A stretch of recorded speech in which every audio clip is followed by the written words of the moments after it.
no friend, no problem. No girlfriend, no problem. No cash, no problem. No skill ወይም ደግሞ no skill and no profession, big problem. ሹፌር እንጂ ጀግና ካሰብነው አድራሹ ሹፌር እንጂ ጀግና ረረረረ። እሺ ሰላም ለእናንተ ይሁን። እንኳን ወደዚህ ቻናል በሰላም መጣችሁ። ይህ ቻናል ኢትዮ ስኪል አካዳሚክ ይባላል። ኢትዮ ስኪል እንደሚታወቀው በሙያ ዙሪያ ትምህርትና ስልጠና ይሰጣል ማለት ነው። ስለዚህ ለመከታተል አመች እንዲሆን ያለኝ ሙያ ኤክስፒሪየንስ ልንገራችሁና በዛ መሰረት መከታተል ትችላላችሁ ማለት ነው። አንደኛው ስለ መንጃ ፍቃድ ትምህርት ነው። መንጃ ፍቃድ አሁን የመጀመሪያ እየሰጠሁት ያለሁት ፉል ኮርስ ነው። ሁለተኛው ደግሞ ስለ ቅድና ዲዛይን ልብስ ነው። ፓተርን እንዴት እናወጣለን፣ የሴት የወንድ የትልቅ ትንሽ በደንብ በዲቴል እናየዋለን። በመቀጠል ደግሞ ሶስተኛው ስለ ብየዳ ወይ ነው ዌልዲንግ አውቶሞቲቭ ነው። አራተኛው ደግሞ ገመድ ዝርጋታ ወይም ደግሞ ኤሌክትሪክ ሲስተም ነው። አምስተኛው ደግሞ በጣም ተፈላጊና ተወዳጅ የሆነ ስለ ስነ ልቦና ነው። ስነ ልቦና በጣም አስፈላጊ የሆነ ያለ በሀገራችን ኢትዮጵያ ላይ። በዚህ መሰረት ስልጠና ሰጣችኋለሁ ወይም ደግሞ በዩቲዩብ ቻናል በዚህ እጭናለሁ። እናንተ ደግሞ ሳብስክራይብ እና ላይክ እያደረጋችሁ መከታተል ትችላላችሁ ማለት ነው። እሺ አሁን ስለ መንጃ ፍቃድ ትምህርት ነው የተማርነው ያለን። መንጃ ፍቃድ ትምህርት ከምንሰጥ ጀምሮ ያው 3 ቀን አድርጌያለሁ ወይም ደግሞ 3 ቪዲዮ ጭኛለሁ። በየቀኑ አንዳንድ ቪዲዮ ነው የምጭነው። ስለዚህ ወደ ዛሬ ትምህርታችን ከመግባታችን በፊት የትናንት ትምህርት እስኪ ላስታውሳችሁ። እሺ በኋላ ትነግረኛለህ። አስብና በኋላ ትነግረኛለህ። እሺ የትናንት ስነ ባህር ነው የተማማር ነው። በእርግጠኝነት የሱ ክፍል ነው ይሄ ወይም ደግሞ የሱ በአንድ አርዕስት ነው። በምዕራፍ 1 ነው ያለን እስካሁን፣ ወደ ምዕራፍ 2 አልተሸጋገር ነው። ስለዚህ ባህር ማለት ያስተሳሰብና የአመለካከት ድርጊት ድምር ውጤት ነው ይለናል። ስለዚህ ስነ ባህር ማለት ደግሞ ሳይንሳዊ በሆነ መንገድ የአእምሮና የአስተሳሰብ ሂደት የሚያጠና አንድ የዘርፍ ዲስፕሊን ነው ብለናል። ከዛ በመቀጠል ምን ብለናል? የማሽከርከር ስነ ባህሪ ጉዳዮች አይነታል ማለት።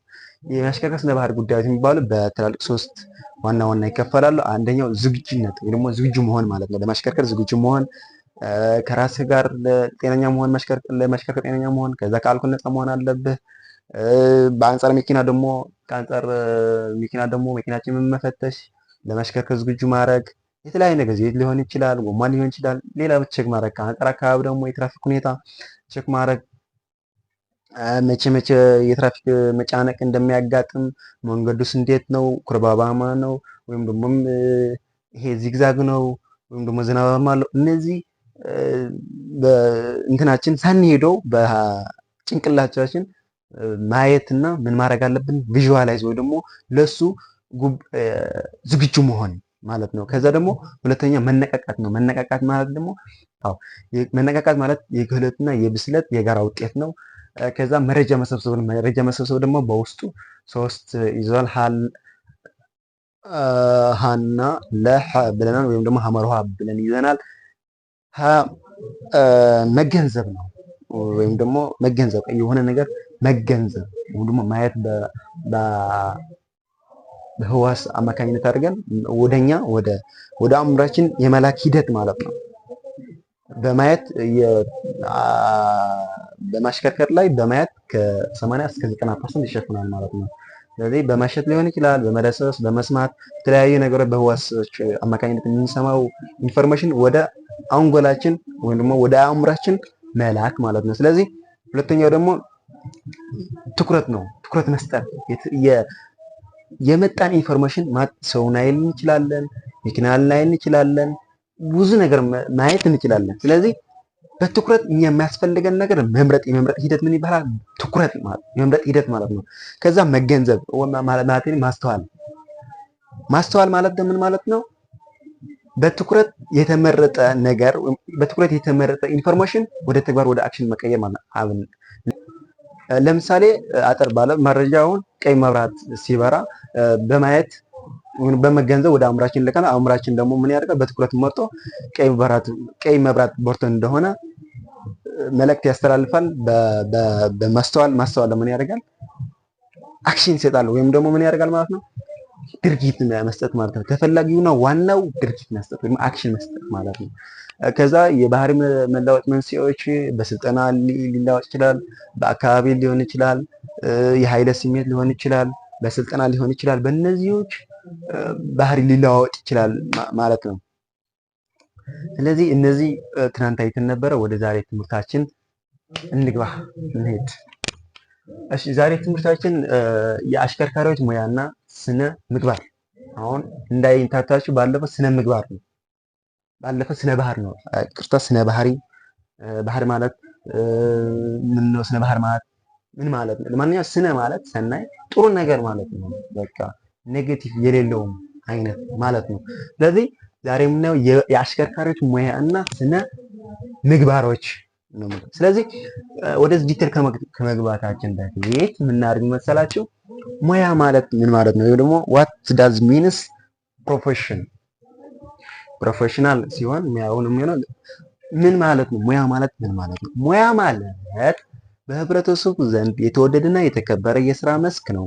ይህ ደግሞ በትምህርትና በስልጠና ሊገኝ ይችላል ወይም ደግሞ በሚችል ሰው በመጠጋት ወይም ደግሞ በልምድ መምጣት ወይም ደግሞ መያዝ መማር ይቻላል ማለት ነው። ስለዚህ አስታውሳለሁ 2011 አስተማሪያችን ሲያስተምረን ኮሌጅ ትምህርት አቋርጬ ዲዛይን ሲማር የልብስ ዲዛይን ሲማር ማለት ነው ምን ይለናል ነበረ? ሙያ ማለት እስከ ዕለት ሞት ማለት ነው። በቃ ማንም አይወስድልም፣ አይሰረቅም። በቃ ስትሞት ብቻ ነው እንጂ ካንተ የምትለየው ከዛን ወጪ ካንተ አትለይም ይላል። ስለዚህ እኔ በጣም ነው በዛን ጊዜ እኔ ኢንስፓየር ከማድረገኝ አንዱ እሱ ነው ማለት ሙያ በጣም በጣም አስፈላጊና በጣም ለህይወታችን ወይም ደግሞ ለኑራችን አስፈላጊ የሆነው አንደኛው ሙያ ነው። ሙያ መያዝ አለባችሁ ማለት ነው። ስለዚህ በኋላ ይሄን ጥቅሳለች እነግራችኋለሁ። እሺ እንቀጥል ወደ ትምህርታችን። ስነ ምግባር ማለት ስነ ምግባር መልካምና መጥፎን ባህሪ በመለየት ምንድነው መጥፎ በመተው መልካሙ እንድንከተል የሚረዳ እሴት ነው። ስነ ምግባር ማለት መልካሙና መጥፎ እንለያለን። ከዛ ከለየን በኋላ መጥፎ እንተዋለን፣ ጥሩ ነገር እናደርጋለን፣ እንከተለዋለን። ስለዚህ ይሄ የሚያበረታታ እሴት ነው። ሙያዊ ስነ ምግባር ማለት ነው ባለሙያው የተሰማራበት ሙያ የሚጠይቅባቸው መልካም ስነ ምግባር እና ስነ ስርዓት ናቸው። አሁን ሺፈር ሙያዊ ስነ ምግባር አለው፣ ዶክተር ሙያዊ ስነ ምግባር አለው፣ ኢንጂነር እንደዛ።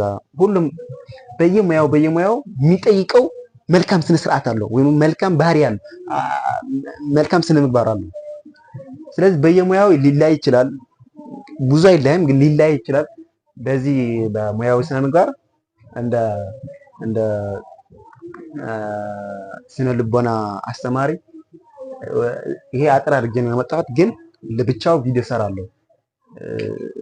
ስነ ምግባር ምን ማለት ነው ምናምን የሚል ዲቴል በጣም አስፈላጊ ነው። ዲቴል ሌላ ቪዲዮ ሰራለሁ ማለት ነው ለብቻው በስነ ልቦና ውስጥ ማለት ነው። ስለዚህ የተለያየ ሙያ አለው። አሁን ለራሴ ማለት ብዙ ሙያ አለኝ፣ ግን በየሙያው ለሙያው የሚጠይቅባቸው ስነ ምግባር አሉት። ሙያው የሚጠይቀው ስነ ምግባርና ስነ ስርዓት አለው። ስለዚህ የማሽከርከር ሙያው ስነ ስርዓት የሚጠይቀው እነማን ነው? የማሽከርከር ወይም ደግሞ የማሽከርከር ሙያው ስነ ምግባሮች የሚባሉ እነማን ናቸው? አሁን ሌላ ሙያ ሌላ ይጠይቅል ይችላል። አሁን ግን የማሽከርከር ሙያዊ ስነ ምግባሮች ግን እነዚህ ናቸው ማለት ነው። 12 ነው መሰለኝ። አሁን ግን ትንሽ አጠር አድርጌ ነው ያመጣሁት እዚህ ማለት ነው። መጽሐፉ ዲስክሪፕሽን ላይ አስቀምጠዋለሁ፣ እዛ ገብታችሁ ማንበብ ትችላላችሁ። ስለዚህ የማሽከርከር ሙያዊ ስነ ስርዓት ወይም ደግሞ የማሽከርከር ሙያዊ ስነ ምግባር የሚባሉ አንደኛው ከጠጡ አለመንዳት፣ ከነዱ ደግሞ አለመጠጣት ስርዓት ነው። ወይም ደግሞ ስነ ምግባር የማሽከርከር ስነ ምግባር ናቸው። በቃ አልኮልና ማሽከርከር አይገናኝም በፍጹም። ስለ አልኮል ስለ አደንዛዥ እጽ ብዙ አውርተናል። አሁን በፊት ራስ ማለት ገና ወደፊት እናወራለን። ምክንያቱ 45% የትራፊክ አደጋ የሚገጥመው በአልኮል ምክንያት ነው ሲመረመር ማለት ነው።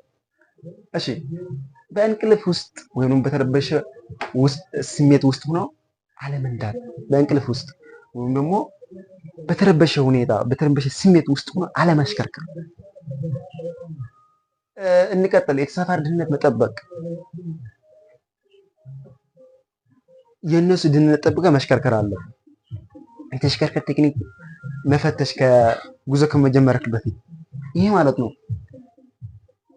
እኔ በጣም ነው የሚገርመኝ ሁሉ ጊዜ የምለው ከመንቀሳቀሳችን በፊት ጉዞ ከመጀመራችን በፊት ምን እንደጎደለው ምን እንዳለው ምን አይነት ወይም ደግሞ በደንብ መኪናችን መፈተሽ አለብን። አንድ ቀን ሳንፈተሽ ብንጓዝ እግዚአብሔር በሰላም ያስገባን ሊሆን ይችላል፣ በሰላም እንመለስ ሊሆን ይችላል። ሌላ ቀን ሶስተኛ አራተኛ ግን እንደዛ የለም። ይሄ እድል አልፏል፣ ወደ ሌላ ነው ሄዶ ሲጀመር እግዚአብሔር የሚባለው እኛ ከምናውቀው በላይ ነው የሚከላከልልን፣ ወይም ደግሞ እኛ ከማናስበው ከኛ ሀሳብ ውጪ የሆነ ነው አደጋ የሚጠበቅልን እንጂ እኛ ራሳችን የምንከላከለው የምንችለው ነገር አይከላከልልንም። ለምን? ለእኛ ኃላፊነት ተሰጠናል። እኛ ኃላፊነቱ መወጣት አለብና። እግዚአብሔር ያውቃል። አዎ እግዚአብሔር ያውቃል። አንተ እግዚአብሔር የማውቀው አንተ አትጠነቀቅማ። ለዚህ ነው። ስለዚህ በእርግጠኝነት እኛ ከምናስበው እንኳን ስሙ መጥራት እንኳን አንችልም። ከምናስበው በላይ ነው እሱ አደጋ የሚከላከልልን እንጂ እኛ የምናስበው የምናየው ነገር የኛ ግዴታ ነው። ከዛ አስቀድሞ በአእምሮ ይሄ ሁኔታው ወይም ደግሞ የመንገድ እቅድ ማውጣት፣ የአየርና የትራፊክ ሁኔታ በመለየት በሚመች ቦታ መሄድ።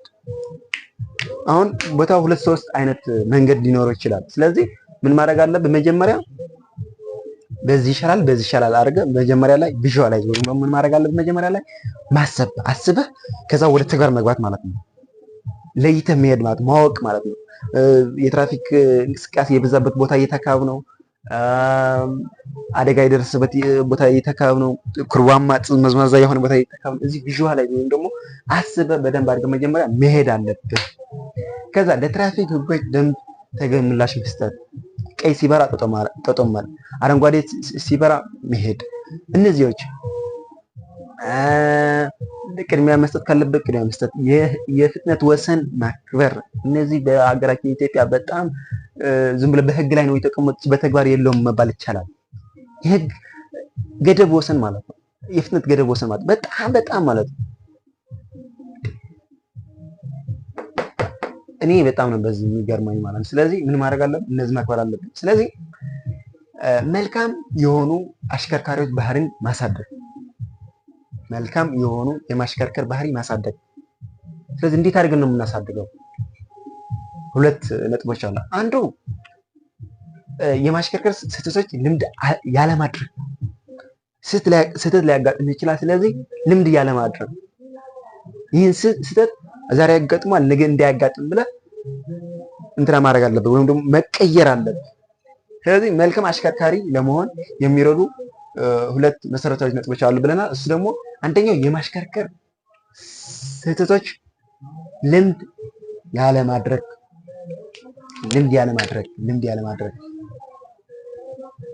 ስህተት ሲያጋጥምህ ሁለተኛ እንዳይደገም ይሄ ስህተት ብለህ ምን ማድረግ አለብህ? ሁለተኛ እንዳይደገም መጣር አለብህ ማለት ነው። ወይም ደግሞ ለስህተቱ ተመጣጣኝ የሆነ ምላሽ መስጠት አለብህ። እሺ ይህ ማለት ምን ማለት ነው? ይህ ማለት ይላል በማንኛውም በማሽከርከር ወቅት የሚፈጠሩ ስህተቶች ማረም። ይህ ማለት በማንኛውም የማሽከርከር ወቅት አደጋ ወይም ደግሞ የሚፈጠሩ ስህተቶች ማረም አለብህ እንጂ ዝም ብለህ ዛሬ ስለ አደጋ ስላላጋጠመ ነገ አያጋጥምም ብለህ መሄድ የለብህም። የማሽከርከር ስህተቶች እየፈጠርክ ወይም ደግሞ የማሽከርከር ስህተት እየፈጠርክ ከዛ አደጋ ስላልደረሰ አይ ትክክል ነኝ ወይም ደግሞ ትክክል መሆኑ ማሰብ የለብህም። አዎ ለአንድ ጊዜ እግዚአብሔር ብሎ በሰላም መግባት ትችላለህ፣ በሰላም መውጣት ትችላለህ። ግን ነገ ይሄ ልምድ እንደ ልምድ ከቀጠልክ አንድ ቀን መጎዳህን ወይም ደግሞ ሰው መጉዳትን አይቀርም። ስለዚህ ለነዚህ ወይም ደግሞ ስህተት ልምድ ሆኖ እንዳያድግ የሚረዱን 3 ሞዎች አሉ። ሞዎች አሉ። ስለዚህ እነዚህ ሞዎች ጥያቄ ይመጣሉ፣ ኮምፒውተር ፈተና ይመጣሉ። አንደኛ መጠንቀቅ፣ ሁለተኛ መመስከርና መቀየር። መጠንቀቅ፣ መመስከር፣ መቀየር። መጠንቀቅ፣ መመስከር፣ መቀየር። እሺ፣ መጠንቀቅ ማለት አሽከርካሪዎች ያለባቸው አሉታዊ ባህሪ በመለየት መጠንቀቅ ማለት ነው። ምን ማለት ነው? አሉታዊ ባህሪ መለየት፣ መጀመሪያ መለየት፣ ከዛ ለይተን መፍትሄ ሰጥተን መጠንቀቅ። የሆነ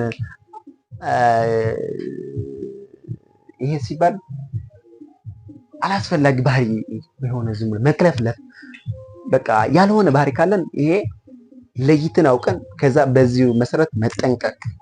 ከዛ መመስከር ማለት የደረሰ አደጋ እና ስህተት በራሳችን ጉድለት እንደሆነ መመስከር። አሁን ይሄ አንዳንድ ሽፈሮች ምን ይላል?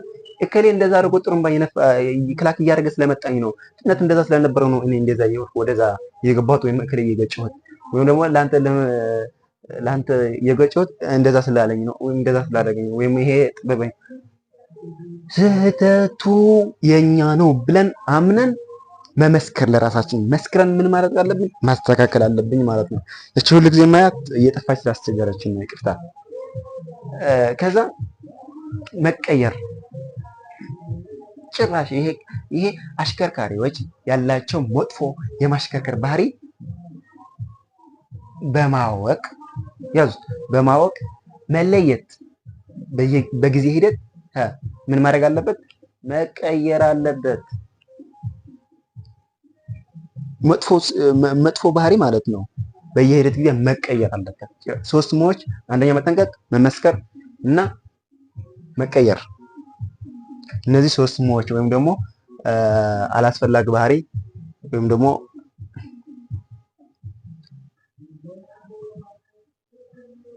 እሺ፣ ሁለተኛ ማን ብለናል?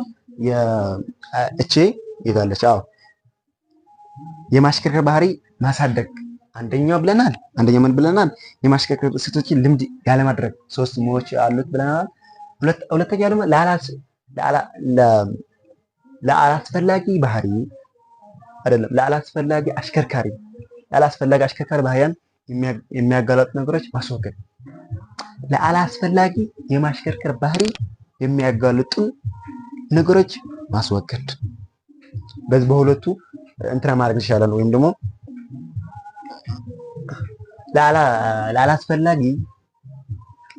ለአላስፈላጊ ማሽከርከር ባህሪ የሚያጋልጡ ነገሮች ማስወገድ። አንደኛው አልኮል መጠጥ፣ አደንዛዥ እጽ ወስዶ አለመንዳት። ይሄ ወደ መጥፎ ልምድ ስለሚወስድን ወይም ደግሞ ወደ ያልተፈለገ ባህሪያ ስለሚወስድን ይሄ አልኮል ጠጥተን መሄድ የለብንም። አሁን አደንዛዥ ሲባል ጫት ራሱ አሁን ማለት ነው። በቃ አንተ ፍየል ነህ፣ አይ እኔ እንጃ፣ ሰው ነህ፣ እኔ እንጃ፣ ጫት እየቃመ 53 ሰው ይዞ ይሄዳል ማለት ነው። በአዲስ አበባ በዚህ ውስጥ ማለት ነው። ትራፊክ ባለው ሁሉ ነገር ባለው ማለት ነው። እኔ ይሄ ህግ ወይም ዝም ብሎ ነው የተጻፈ? ለምንድን ነው የተጻፈ? እኛ የማናተገረው ከሆነ ለምንድን ነው የተጻፈ? ከዛ ጥሩ ስሜት ውስጥ ሆኖ ለማሽከርከር መሞከር። በጥሩ ስሜት ውስጥ ሆኖ በሀዘን ሆነ መሽከርከር የለብህም፣ ምክንያቱም ይቆጣጠርሃል። ስለዚህ እቺ ህይወት ምን ዋጋ አላት? ምን ብለህ ተሳቁረ መጥፎ ውሳኔ ልትወስድ ትችላለህ። ስለዚህ በጥሩ ስሜት ውስጥ ሆነ ለማሽከርከር መሞከር። እሺ፣ ከዛ ደግሞ ለራስና ለሀገር፣ ለራስህና ለወገንህ፣ ለቤተሰብህ፣ ለእህትህ፣ ለወንድምህ ማሰብ በጥንቃቄ ማለት አንተ አደጋ ከደረሰ ያው በአንተ ምክንያት ብዙ ሰው ህይወቱ ከርተት ወይም ደግሞ ህይወቱ ሊበላሽ ይችላል። ስለዚህ ሲጀመር ለልጆች፣ ለወንድም፣ ለእህት፣ ለአባት፣ ለእናት መኖር አለበት። ሰው ለሰው ካልኖረ የመኖር ትርጉሙ አያውቁም። ሰው ለሰው መኖር አለበት።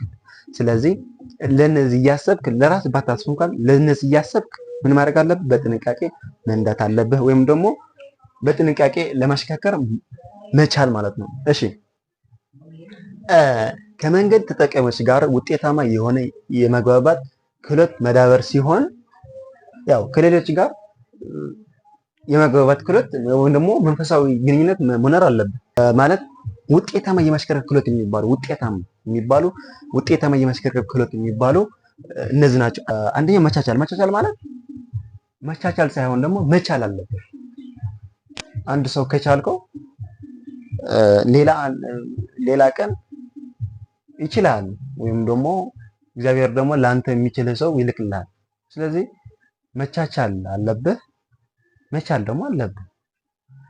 ሁለተኛ አዛኝ መሆን፣ ይሄ ለመንገድ ተጠቃሚዎች እና ተሳፋሪዎች ወይም እግረኞች ቅድሚያ መስጠት እና ለአካል ጉዳተኛ መተባበር። አደጋ ፈጥሮ መሸሽ፣ ከመሸሽ ይልቅ ምን ማድረግ አለብህ? እርዳታ ማድረግ አለብህ። ይሄ ማለት ነው። እኔ በዚህ ጉዳይ በጣም ነው በቃ እንትና እየተሰማኝ ማለት ነው። አሁን ወደ ስራ ሲሄድ ማለት ነው፣ እዛ ሲሄድ ወደ ስራ አንድ የሚቋረጥ ወይም አንድ የሚሻገር ስፓልት አለ። ይሄ ስፓልት ዚብራ ላይ ረግጠን ማለት ነው መሀል አካባቢ ስፓልት ደርሰን 10 ደቂቃ እንቆያለን። በቃ ዚብራ ላይ ነው ያለው። ቅድሚያ ለእግረኛ መስጠት አለበት። ቅድሚያ ለተሳፋሪዎች የሰፈርን መጠበቅ አለበት።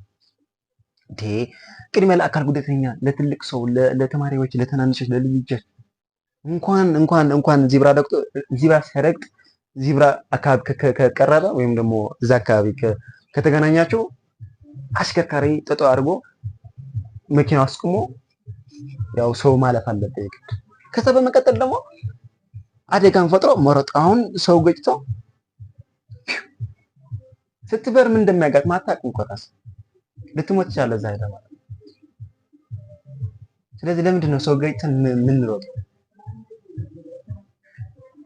በተቻለ መጠን እርዳታ መስጠት ነው ያለብን እንጂ ሰው ገጭተን ስለሄድንም ያው አንድ ቀን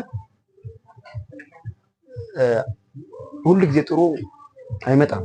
አንድ ቀን ሌላ እንትና ሊሰማ ወይም ሌላ አደጋ ሊደርሰን ይችላል ማለት ነው። መካፈል እቺ ባልፋት ችግር የለም። መካፈል የምትባል የኛ መለያ ነው። እንደ ኢትዮጵያዊነት የኛ መለያ ነው መካፈል። አሁን በረሃ ላይ ሲገናኙ ሹፌሮች በጣም ነው የሚዋደዱት። ቢሳደቡት እንትና ቢያደርጉ ግን እዛ መተባበር ላይ ምን ልስጥህ አንድ ካቆመ ወይም ደግሞ ቁሞ ከቆያቸው ምን ጎደለው? ጎማ ነው። ይሄ ጎማ ይሰጠዋል። ከቻውተ መፍቻ ሊሆን ይችላል፣ የዋ ጎማ ሊሆን ይችላል። የተለያዩ አገዝ ያደርገዋል። ስለዚህ መጠበዛ አንታማም። ወይም ደግሞ ይሄ ችግር የለም የኛ ነው። ይሄ ማለት በዚህ ችግር የለም። መደራደር፣ በትራፊክ እንቅስቃሴ ወቅት አደጋ ሲደርስ አሽከርካሪዎች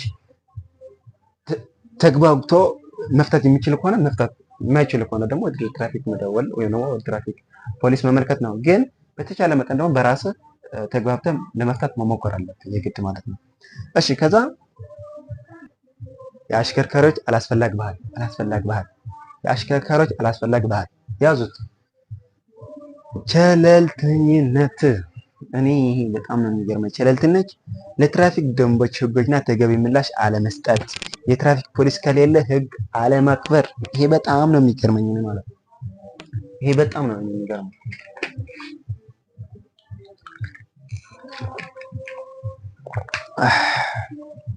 አድቨርታይዝ አይደለም የሚያደርጉት ያለሁት። ውሃ ጠጡ። ውሃ ለጤና በጣም ጥሩ ነው። ቸለልተኝነት ገደብ ወሰን ካለ ትራፊክ ከሌለ ማለት ነው። ኢደር ምልክቱ ካለ ግን ትራፊክ ከሌለ ማለት ነው። ቅድሚያ ለእግረኛ ስጥ። ቀይ ሲበራ ቸለልተኛ መሆን አደጋ። እኔ እኮ ለሽፈር ብቻ ነው አይደለም እኮ አደጋው እኮ ለሌላ ሰው ነው እኮ የምታደርሰው። ሞገደኝነት ማለት ደግሞ በማን አለብኝነት ወይንም ህጎችን በኃይል መጣስ መሞከር ማለት ነው። ህግ በእርግጥነት ከህግ በላይ ሰው የለም። ሁሉም ሰው ከህግ በታች ነው። ግን ለመጣስ መሞከር ወይም ደግሞ ለምሳሌ 50 የፍጥነት ገደብ ካለ በ80 90 መሄድ ይሄ የለመጃዎች ነው። ይሄ ዝም ብለህ ነው ምናምን ብለህ ትነዳለህ ማለት ነው። ይሄ ህግ ማፍረስ ነው። ስለዚህ ተገቢ አይደለም። ወይም ደግሞ የአሽከርካሪዎች አላስፈላጊ ባህሪ ነው። ራስ ወዳድነት፣ ከግል ጥቅም ውጭ ለተሳፋሪዎች ወይም ለመንገድ ተጠቃሚዎች አለመስቀደም።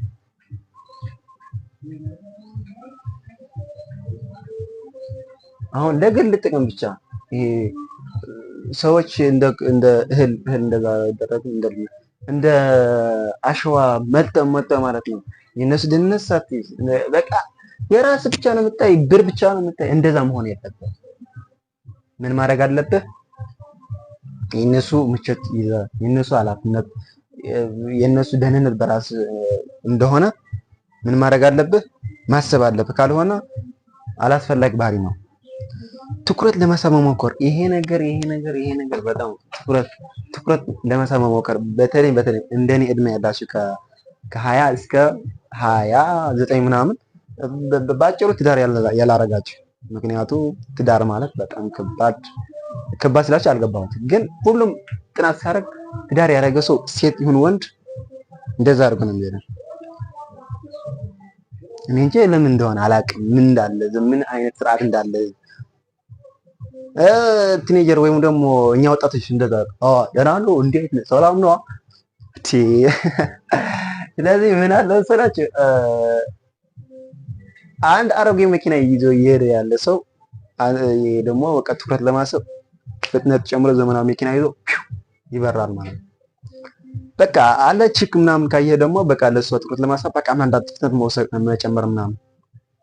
ወንድሜ እቺ ዓለም ይሄ ሰውዬው ራሱ በህይወት ከነርኩ ነው በህይወት ካለህ ነው ማያይ እንጂ ደስ ብለህ እዛ ሄደህ ገደል ብትገባ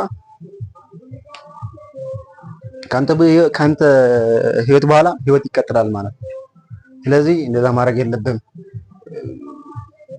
እሺ ኃላፊነት መዘንጋት ያው የ20 ሰው የ40 ሰው የ2 ሰው ህይወት በሺፈር እጅ ወይም በአሽከርካሪ እጅ እንዳለ መዘንጋት ማለት ነው። ይሄ መዘንጋት የለብህም። አላስፈላጊ ባህር ነው። ከዘነጋ አላስፈላጊ ባህር ነው። እዚህ ዲፋይን የማደርገው ምክንያት አላስፈላጊ ባህሪ ነው ብለን መያዝ ሳይሆን መፍትሄውስ ምንድነው ለማለት እንደዛ አካታችሁ እንድትይዙልኝ ብዬ ሱሰኝነት ማለት ነው። ይሄ ሱሰኝነት የሚባል በአልኮል መጠጥ እና በአደንዛዥ ውስጥ ሆነ መንዳት፣ ይሄ አላስፈላጊ ባህሪ ነው። እሺ አንድ ነገር ልንገራችሁ በዛ አጋጣሚ ማለት ነው። በዚህ አጠቃላይ አድርጌ ህግ ምናምን ወይም ደግሞ እንደዛ ታድርግ ሰው ራሱ እኮ ምን ይለናል መጽሐፍ ቅዱስ? ለሌላ ሰው ለአንተ የማትፈልገው ነገር ለሌላ ሰው አታርግ፣ ለአንተ የምትፈልገው ነገር ደግሞ ለሌላ ሰው ተመኝ ወይ ደግሞ አርግ። አንተ በጽፍር ሳትነካው እንዴት አድርገህ ነው ለሌላ ሰው መጥፎ የምትመኘው? እኔ ህግ ምናምን እኮ አያስፈልግም። እኮ ራሳችን ህግ ነን እኮ። እኔ በጣም ነው የሚገርመኝ አንዳንድ ሽፈሮች በቃ ይሄ ገደል ግባ እርስ በርሳቸው ሲሳደቡ በጣም ነው በቃ የሙያው መግለጫ አይደለም። ስለዚህ ወደ መጀመሪያ ላይ ያልኳችሁ ወደዚህ ሲገባ እኔ ስላችሁ የኔ ብቻ ቪዲዮ የኔ ብቻ ሙሉ ኮርስ ተከታተል አይደላችሁ። ሞካብ ሞተርስ አለ፣ ፍቃዱ አውቶሞቲቭ አለ፣ አብረን እንግደግ አለ፣ ፎር ኤክሴል አካዳሚክ ስኪል አለ፣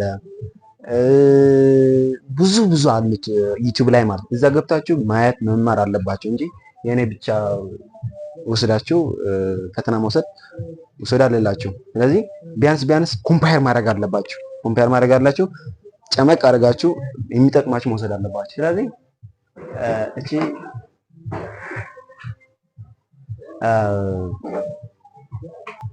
ኖ ፍሬንድ ኖ ፕሮብለም፣ ኖ ገርል ፍሬንድ ኖ ፕሮብለም፣ ኖ ካሽ ኖ ፕሮብለም፣ ኖ ስኪል ወይም ደግሞ ኖ ስኪል ኤንድ ኖ ፕሮፌሽን ቢግ ፕሮብለም። ኖ ካሽ ሲል ገንዘብ ከሌለ ችግር የለም። ምክንያቱም በሙያ አድርገህ ታመጣዋለህ። ገንዘብማ ሰው ገድለህ መምጣት ትችላለህ። ስለዚህ ሴት ጓደኛ ከሌለህ ደግሞ ለገንዘብ ብሎ የሚመጣ ጓደኛ ብዙ ነው። ቺክ ደግሞ እንደዛ ልክ ቺክ በዛ ነው። ስለዚህ ዋናው ተፈላጊው ሙያ ነው። ሙያ መያዝ አለባቸው። ስለዚህ የዛሬ ትምህርት ይሄ ይመስላል። አብራችሁ ስለቆያችሁ በጣም አመሰግናለሁ። ላይክ እና ሼር እያደረጋችሁ ሰብስክራይብ እያደረጋችሁ እንደምትወጡ እርግጠኛ ነኝ። አመሰግናለሁ። ወደ ቀጣይ ነገ እንገናኛለን። ስለዚህ እስከዛን ቀን ቸር እመኛችኋለሁ። ባይ ባይ።